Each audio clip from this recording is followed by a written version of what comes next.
November 2012. A fishing boat disappears off Mexico. 2 men aboard. The Coast Guard searches 2 days and closes the file.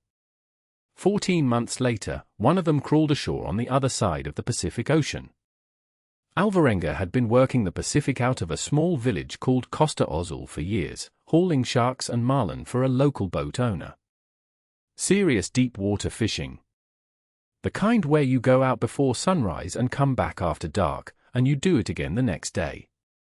He had crossed into Mexico from El Salvador years earlier, found his way to the coast, and built a life around the sea. He had built up years of hard knowledge about how that ocean behaves, its weather patterns, its currents, the way a swell changes shape when the wind turns. On November 17, 2012, he took on a crewmate he barely knew. Ezequiel Cordoba.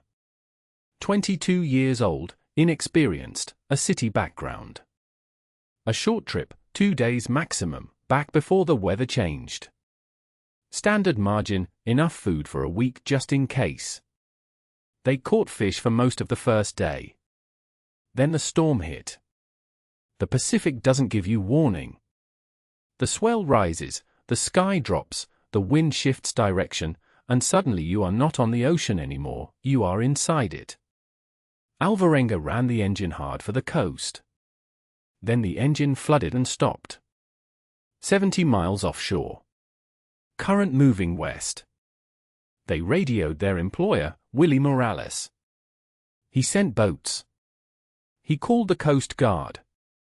The authorities ran one search pass, found nothing, and closed the file. The men were officially dead. Except the hull was still intact. And they were still in it.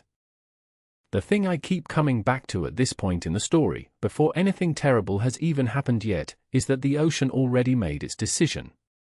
The current chose the direction. The engine chose to fail.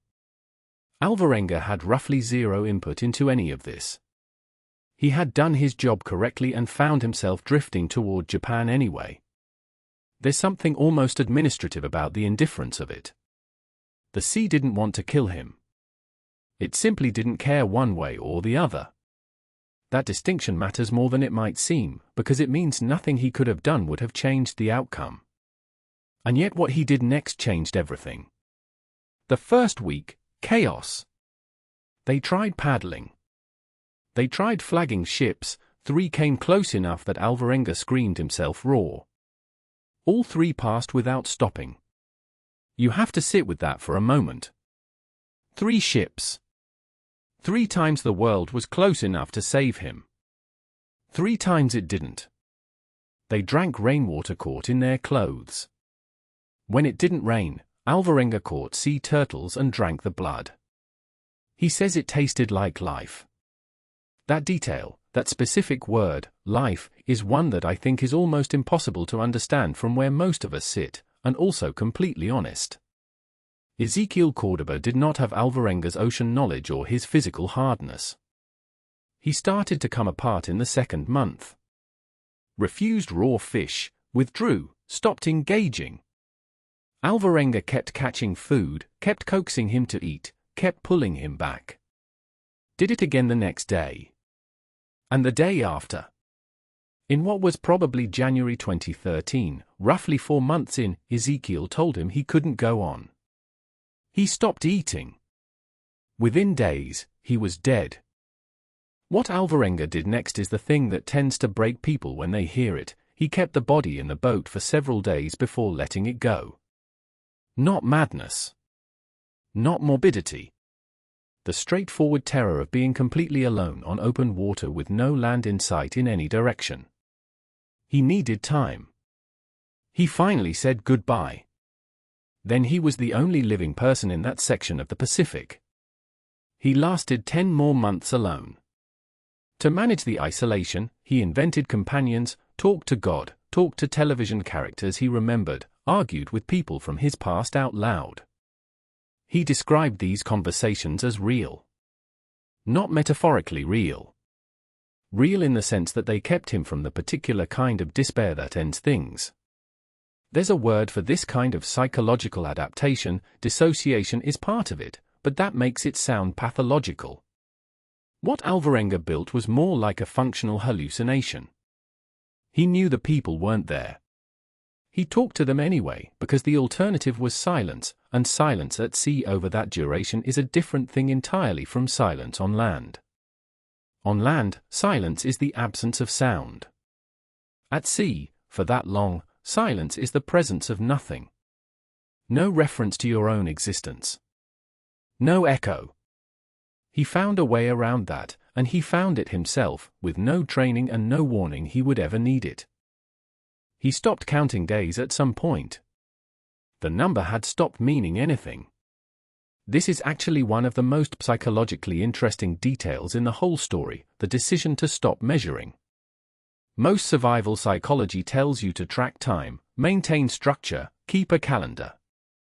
Alvarenga instinctively understood that tracking 400 days was a faster route to break down than simply treating each day as the only day. He wasn't surviving for a duration. He was surviving right now, today, and tomorrow would be its own problem. He caught fish with his bare hands. He learned which seabirds could be eaten and which couldn't.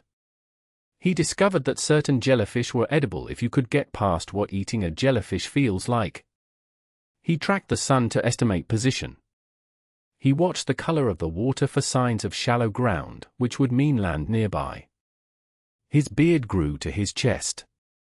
He lost more than 40 kilograms. He had been a solid, physically powerful man when he left Costa Azul. By the time it was over, he was unrecognizable. On January 30, 2014, a shape appeared on the horizon that wasn't water and wasn't sky. He had drifted 12,500 kilometers on the North Equatorial Current.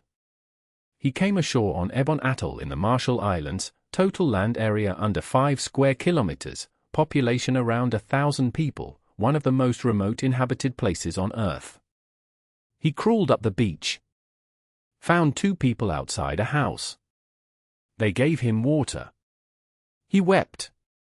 The doctors found severe malnourishment, muscle atrophy, vitamin deficiency. No psychological break.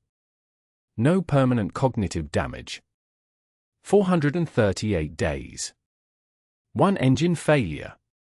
1 man. Survival stories have a standard shape: ordeal, rescue, return to normal life. Alvarenga's didn't follow it. He came back to a world that had already buried him. He came back to a crewmate's grieving family who, when the shock cleared, filed a lawsuit accusing him of cannibalism, of eating Ezekiel to survive. The lawsuit was eventually dismissed. The timeline, the forensic evidence, and the physical state he was found in do not support the accusation. But these things leave a mark that legal dismissals don't fully erase. He gave interviews.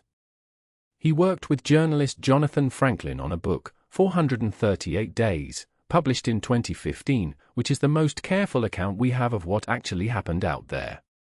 And then, after a period of adjustment, he went back to fishing. He fishes still. That detail always strikes me as either the bravest thing I've ever heard, or evidence that some people's relationship with the ocean is simply too deep to be broken by it. Here's the thing about the passing ships, the 3 that didn't stop.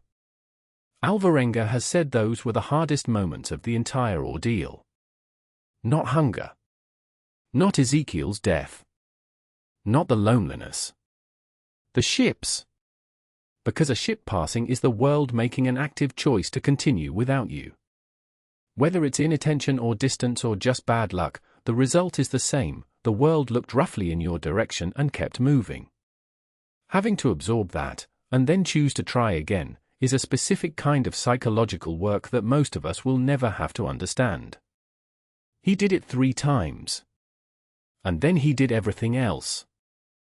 The drift path has been modeled. The current has been traced. The timeline checks out. Every element of this story is documented and verified. None of that makes it feel possible. The numbers are correct and the story is still impossible, which is, if you think about it, exactly the kind of thing worth telling. If this kind of story is what you're here for, ChaMedia puts one out every week. Subscribe. We'll see you next time. Subscribe to ChaMedia. New stories every week.